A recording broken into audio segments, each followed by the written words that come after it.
NCP নেতা দক্ষিণ অঞ্চলের মুখ্য সংগঠক সেই সার্জিস আলম সাহেব বলেছেন যে ঢাকা টু গোপালগঞ্জের লং মার্চ দেওয়া হবে।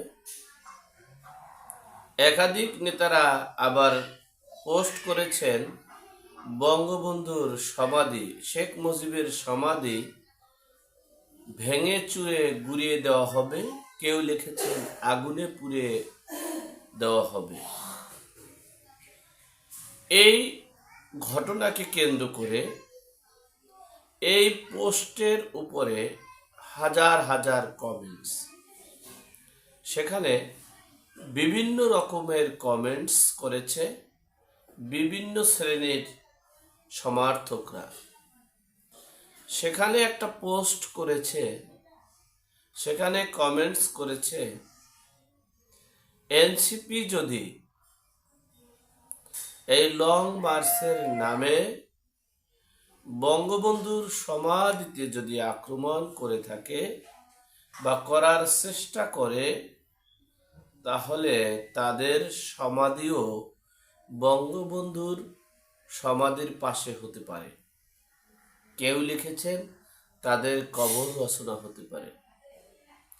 কেউ লিখেছেন, কেউ আবার আলাদা আলাদা ফেসবুকে পোস্ট দিয়েছেন, গোপালগঞ্জবাসী প্রস্তুত আছে, একটু চলে আসুন, দেখি কত ধানে কত চাল।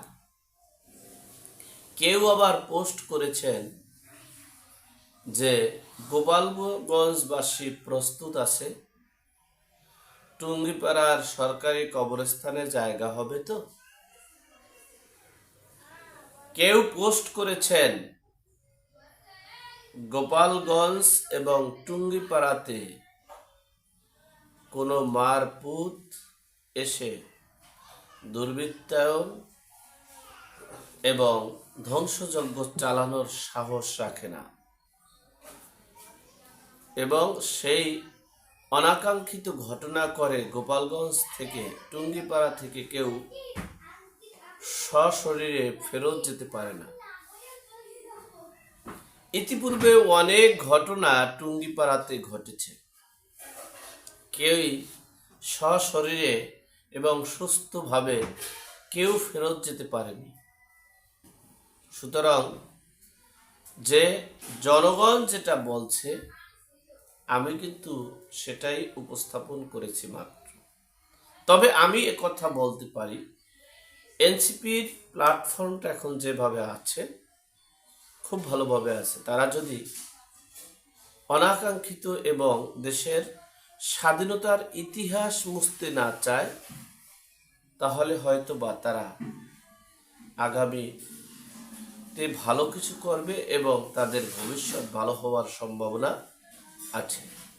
আর যদি তারা স্বাধীনতার ইতিহাস শেষ করতে চায়, বঙ্গবন্ধুর ইতিহাস শেষ করতে চায়, আওয়ামী লীগের ইতিহাস শেষ করতে চায়, তাহলে তাদের চরম খেসারত দিতে হবে।